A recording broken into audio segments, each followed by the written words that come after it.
så starter vi, og det er rigtig, rigtig spændende, fordi vi skal fortælle lidt om Le Coq, og det er skønne hold her. Og hvad er han egentlig for en, og hvad er det, han arbejder med? Og du vil godt sige lidt om det.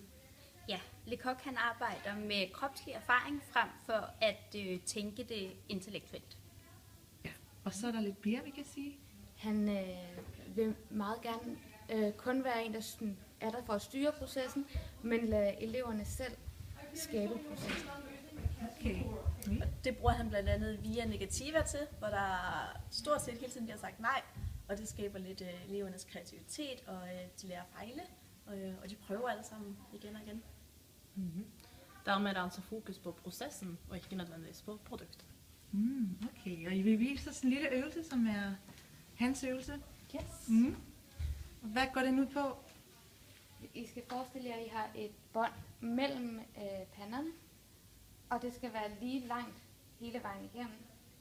Og så skal I skubbe til hinanden og prøve at føle relationen til hinanden, når I skubber. Værsgo.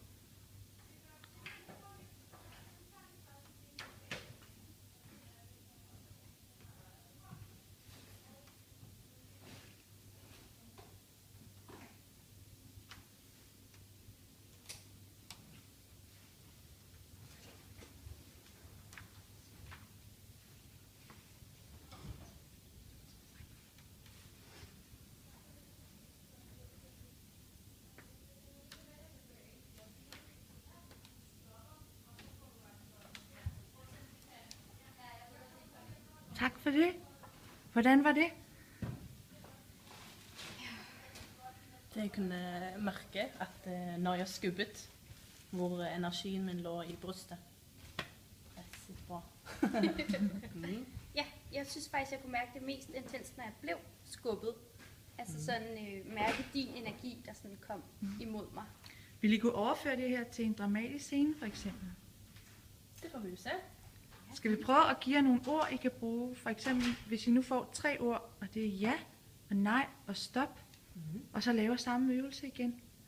Og så må I selv om, hvem der siger hvad, hvornår. Det skal bare komme organisk.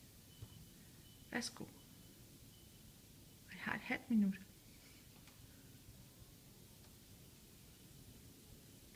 Nej.